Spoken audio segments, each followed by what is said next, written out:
Hello ladies and gentlemen, I'm Daniel Rodriguez and welcome to my Dead Rising 4 review. Now I'm late, really late to this, but better late than never. Now I'm a huge fan of the Dead Rising series and every game has brought something new and exciting to the franchise. And also rehashed the same old formula, but without further ado, let's jump right into the pros of Dead Rising 4. So we're back as Frank West. It's Christmas time and we're back in Willamette. This time bigger than just stuck in a large mall, killing zombies and trying to survive an X amount of time.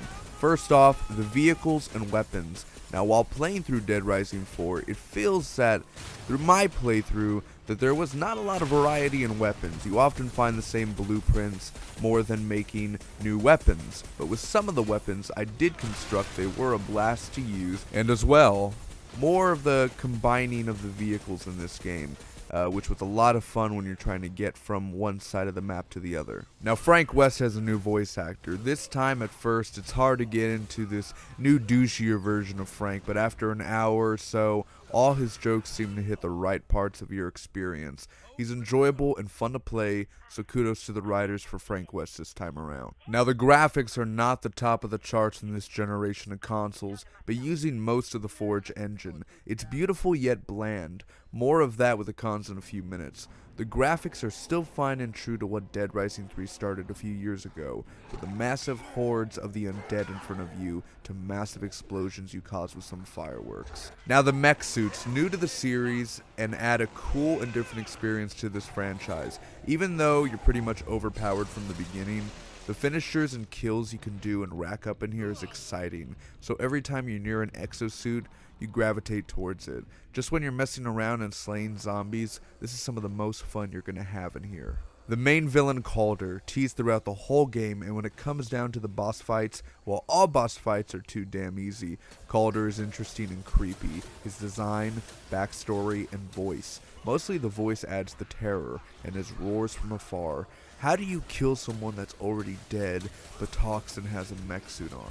The camera is back and you can now take selfies, with zombies mind you. You can change Frank's facial expressions while doing this. It does not add much to the game itself, but it's the little things that can make you laugh and capture a nice memory from your time in Willamette. Now the mall itself, though it doesn't feel bigger than the first game, some of the locations you find in there itself is interesting, but there are a few locations you can search and level up fast at, especially in the middle of the mall with a pirate ship. That is a nice touch. And last on the pros, investigating and finding clues, something I notice a lot more games are doing nowadays, but it fits in here. Most of these lead you to boss fights, and most of them are around the same. One boss and a bunch of henchmen. Sadly, that's one of the cons. The boss fights are too easy. You never die in this game. Literally, my whole time with Dead Rising 4, I never died once.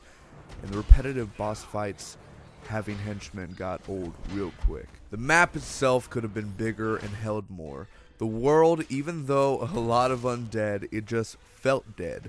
Never too interactive from block to block. Some buildings you couldn't enter, and less people you need to save than the others in the franchise. No side missions whatsoever. Side missions would have been fun to help you explore more of the map and take you to certain areas or tunnels. It seems it had some RPG elements in here, and side missions would have helped more. Complete this and get this rare blueprint. It would have been cool. Now there are new enemies in here called the Freshly Infected, and they were way overused in here. Annoying and frustrating, and sadly, they all look the same. No variations. The world's very quiet, and every block you run into soldiers back and forth, which also got repetitive real quick.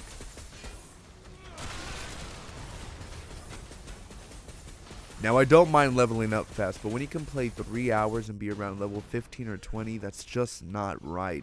It never feels fully earned, and like I said earlier, overpowered from the beginning. The collectibles in here are not interesting as some of the others in the franchise were before.